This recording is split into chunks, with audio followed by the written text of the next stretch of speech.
warahmatullahi wabarakatuh. Saya Bunga Nuriski Aprilia dari kelas MA Konsentrasi MSDM A2 akan menyampaikan materi presentasi yang berjudul tentang penilaian kinerja.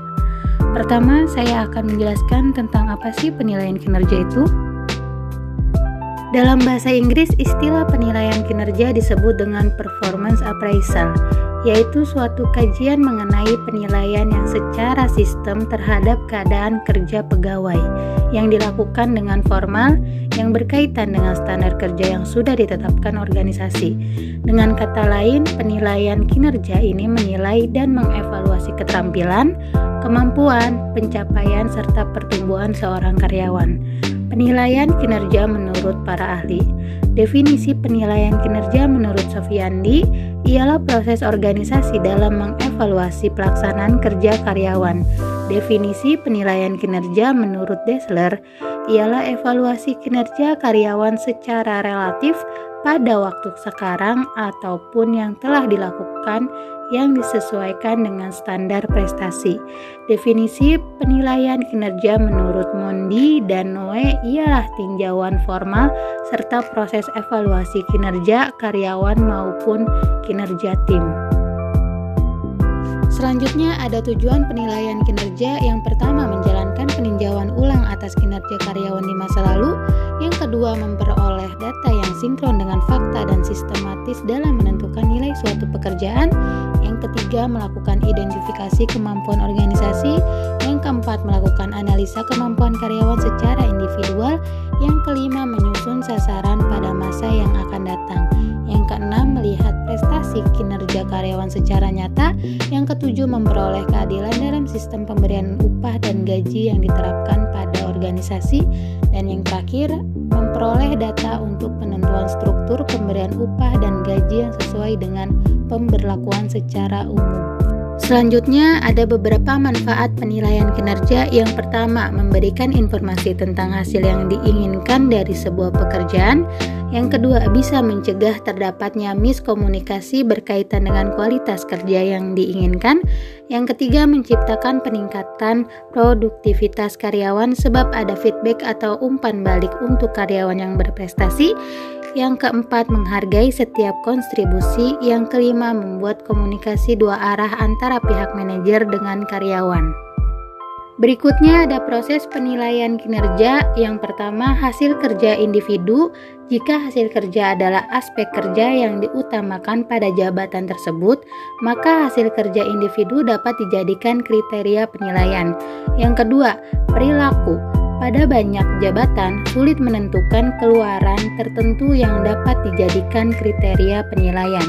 Pada jabatan semacam ini, pihak manajemen dapat menggunakan perilaku sebagai kriteria penilaian.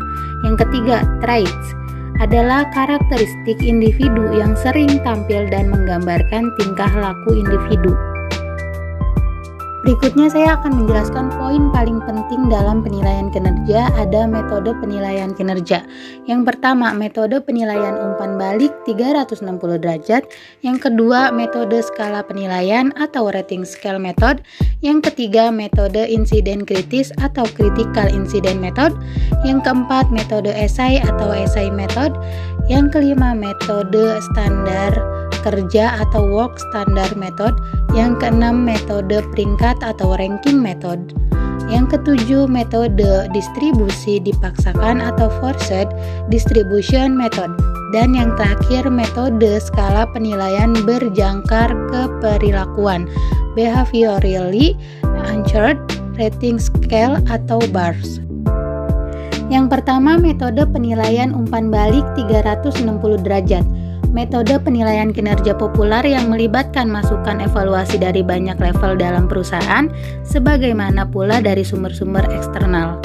Dalam metode ini, orang-orang di sekitar karyawan yang dinilai bisa ikut serta memberikan nilai, antara lain manajer senior, karyawan itu sendiri, atasan, bawahan, dan anggota tim.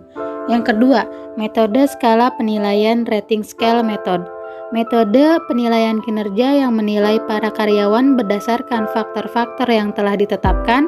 Menggunakan pendekatan ini, para evaluator mencatat penilaian mereka mengenai kinerja pada sebuah skala. Skala tersebut meliputi beberapa kategori, biasanya dalam angka 5-7, yang didefinisikan dengan kata sifat seperti luar biasa, memenuhi harapan, atau perbaikan. Yang ketiga, metode insiden kritis, critical incident method, adalah metode penilaian kinerja yang membutuhkan pemeliharaan dokumen-dokumen tertulis mengenai tindakan-tindakan karyawan yang sangat positif dan sangat negatif. Ketika tindakan tersebut yang disebut insiden kritis mempengaruhi efektivitas departemen secara signifikan, secara positif ataupun negatif, manajer mencatatnya. Pada akhir periode penilaian menggunakan catatan-catatan tersebut bersama dengan data-data lainnya untuk mengevaluasi kinerja karyawan. Yang keempat, metode essay method adalah metode penilaian kinerja di mana penilai menulis narasi singkat yang menggambarkan kinerja karyawan.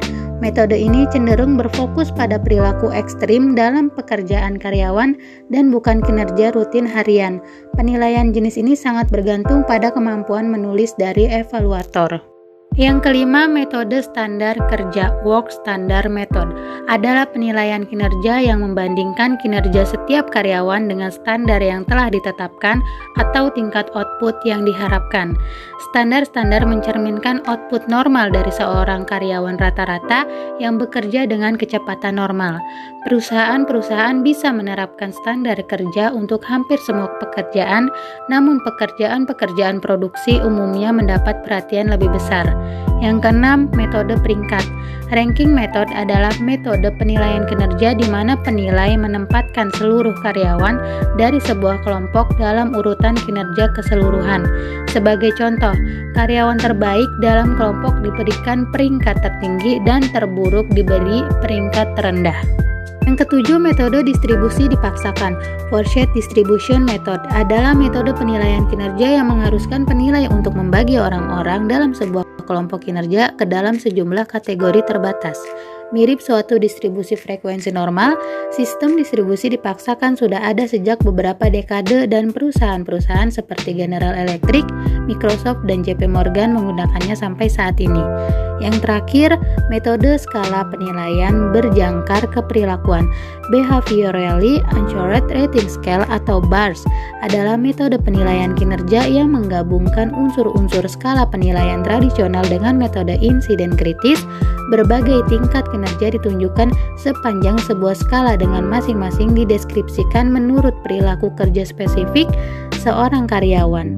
Sistem BARS berbeda dengan skala penilaian karena alih-alih menggunakan istilah-istilah seperti tinggi, menengah, dan rendah pada setiap poin skala. Sistem tersebut menggunakan jangkar-jangkar keperilakuan yang berhubungan dengan standar yang sedang diukur. Nah, jadi kesimpulannya, penilaian kinerja adalah kegiatan manajer untuk mengevaluasi perilaku prestasi kerja karyawan, serta menetapkan kebijakan selanjutnya. Penilaian perilaku meliputi penilaian kesetiaan, kejujuran, kepemimpinan, kerjasama, loyalitas, dedikasi, dan partisipasi karyawan.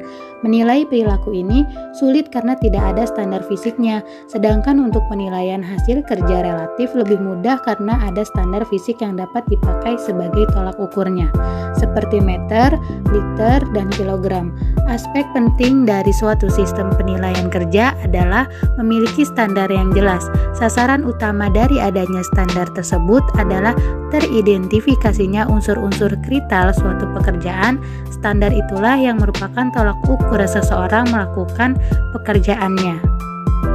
Mungkin cukup sekian yang dapat saya sampaikan. Mohon maaf jika saya ada kekurangan dan kesalahan, karena kesempurnaan hanyalah milik Allah Subhanahu wa Ta'ala. Wassalamualaikum warahmatullahi wabarakatuh.